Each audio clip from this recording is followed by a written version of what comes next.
Քննարկում ենք հարց համար 59 արտահանման աջակցության ծրագրերի ֆինանսավորման վերաբերյալ հարցազեկուցող էկոնոմիկայի նախարարի տեղակալի ժամանակավոր պաշտոնակատար Արման Խոջուրյան, համեցեք պարոն Խոջուրյան։ Շնորհակալություն, մեծարգո վարչապետ, հարգելի գործընկերներ, նախագծով նախատեսվում է 2026 թվականի հուլիս ամսին արտահանում իրականացված տնտեսավարողներին տրամադրվող փոխհատուցման ենթակա պարտավորությունների կատարման նպատակով էկոնոմիկայի նախարարությանը հատկացնել ընդհանուր 5 միլիարդ 365 միլիոն 640 հազար դրամ բյուջե։ Նշեմ, որ 2026 թվականի հուլիս ամսին համաձայն գործընկեր պետական կառույցների ստացված օպերատիվ տեղեկատվությամբ արտահանվել է 2325 տոննա պղպեղ, 1579 տոննա լոլիկ, շուրջ 3.6 միլիոն հատ ծաղիկ, ծիրանի արտահանումը կազմել է 7010 տոննա, կեռասը 1715 տոննա, 430 տոննա սալոր է արտահանվել, 1645 տոննա դեղց եւ նեկտարին եւ այդպես շարունակ, քանի որ ցանկը շատ է, բոլորը չթվեմ, բայց արտահանման շուկաների դիվերսիֆիկացման նպատակով իրականացվող միջոցառումների եւ տնտեսվարողների կողմից ձեռնարկած քայլերի արդյունքում ակնհայտ առաջընթաց է արձանագրվել արտահանման շուկաների դիվերսիֆիկացման գործընթացում։ Վերջին 2 ամիսների ընթացքում ծաղիկներ արտահանվել են 26 երկիր, միրգ 21 երկիր եւ բանջարեղեն 14 երկիր։ Պարոն վարչապետ, հակիրճ այսքաններ մնացել, եթե հարցեր կլինեն, սիրով պատասխանեմ։ Պարոն Խոջյան, ասինքն տեսեք, դուք թվեր եք ասում, այդ թվերը շատերին շատ բան չեն ասում։ Ընդհանուր առմամբ շատ կարևոր է գնահատել, ընդհանուր որակական գնահատական տալ, թե մենք այդ որոշումները, որոնք նախ կայացրել ենք, իրենք ինչպես են աշխատում են, թե չեն աշխատում եւ ինչքանով են շոշափելի եւ իրական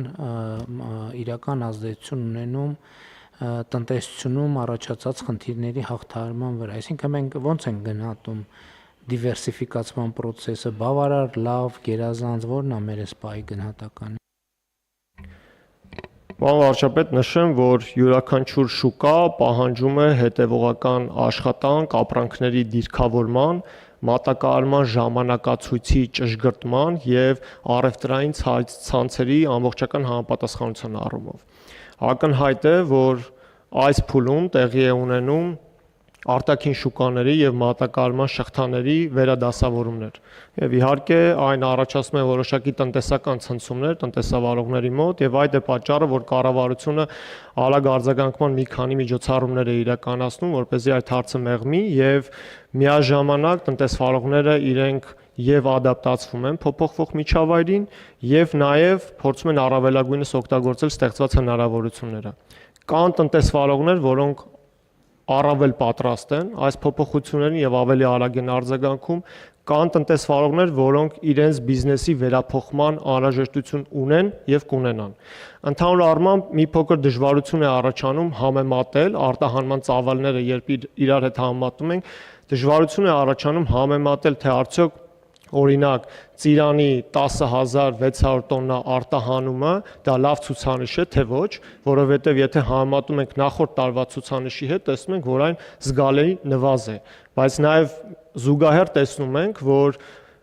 արտադրության ծավալները ծիրանի այս տարի նվազ է եղել, որովհետև հիմնականում նաև մայիս ամսին տեղացած բազմաթիվ անձրևները իրենք փոշոտման խնդիր են առաջացրել եւ այդ նվազ քանակը առաջացել է եւ արտադրության մեջ եւ նաև հետեւաբար ծավալների տարբերություն է նկատվում։ Օրինակ, եթե կեռասի արտահանումն ենք մենք համեմատում հունիս ամիսները նույն ժամանակահատվածի հետ, տեսնում ենք, որ այն գրեթե նույնական է, կարող է 10% շեղում լինել